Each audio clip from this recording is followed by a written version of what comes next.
부산 미소담한의원 덕천정 원장 공신호입니다. 철분 보충제를 먹어야 할 때가 있습니다. 헤모글로빈 수치가 낮아진 경우 빈혈이 생길 수 있습니다. 철결핍성 빈혈이라고 하죠. 이럴 때 철분제를 먹으면 헤모글로빈 생성이 촉진되어 빈혈을 치료할 수 있습니다.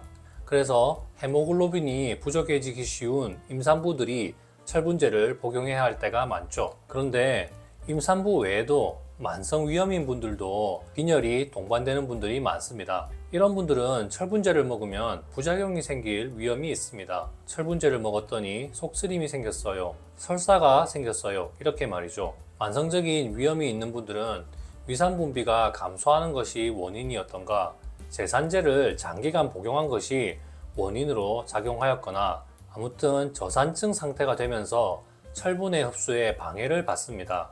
음식으로 섭취한 철 성분을 흡수하려면 위산이 꼭 필요합니다. 위산에 의해 이온화 과정이 이루어진 후 장에서 흡수할 수 있기 때문이죠.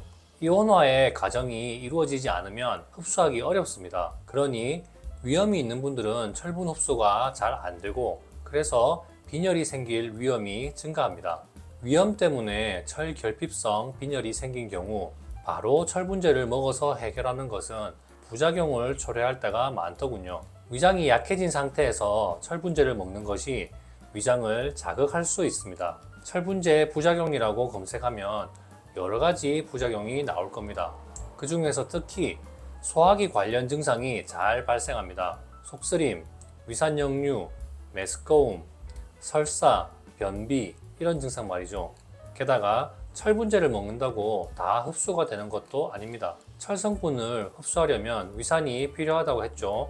위염인 상태를 치료하지 않은 상황에서 저산증 상황이니 철분제를 먹어도 흡수가 잘 안 됩니다. 그러니 위염으로 저산증 때문에 생긴 빈혈이 아닐지라도 위염과 빈혈이 함께 있는 분들은 위염부터 먼저 치료한 이후 빈혈을 치료하는 것이 더 효율적일 때가 많았습니다. 헤모글로빈 수치가 약간 낮은 상태이면서 어지럼증이 심하지 않아서 일상생활에 불편함이 적다면 위염부터 먼저 치료하자고 말씀을 드립니다. 철분제의 부작용 때문에 오히려 속이 불편해서 목표로 하는 효과를 내지 못한 채 위장 치료에 방해가 될 때가 많더군요. 헤모글로빈 수치가 많이 낮은 상태라면, 또 빈혈 증상이 심해서 생활에 지장이 있다면 어쩔 수 없으니 위염과 빈혈을 동시에 치료하자고 결정합니다. 혹은 빈혈을 어느 정도 치료해서 생활에 불편함이 없도록 한 후 위장병을 치료한 후에 다시 빈혈을 치료하자고 결정합니다. 철분제는 양약이 싸고 효과가 좋으니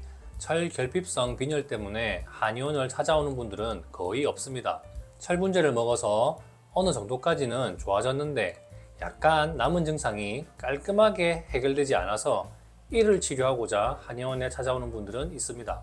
헤모글로빈 수치도 거의 회복되는데 왜 빈혈 증상이 있을까 이러면서 말이죠. 이럴 때 위염을 치료하면 좋아지는 분들이 있었습니다. 위염이 나으면서 철분제 부작용도 줄고 흡수도 더 잘 되기 때문이라 생각합니다.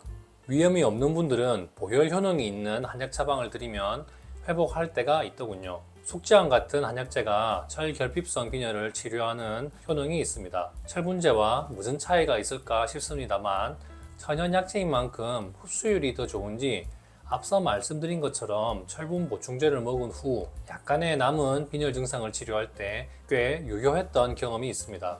이런 분보단 위염과 함께 빈혈이 있어서 철분제를 같이 먹고 있는 분들이 훨씬 더 많습니다. 빈혈을 주증상으로 해서 한의원을 찾아왔다기보단 위염 때문에 방문했는데 진료 중 물어보면 빈혈 때문에 철분제를 같이 복용 중인 경우죠. 철분제의 부작용이 심하지 않다면 같이 복용하면서 치료할 수도 있습니다. 하지만 철분제 때문에 계속 속이 불편한 상태라면 위염부터 먼저 치료한 이후 철분제를 먹는 것이 어떠냐고 조언을 드립니다.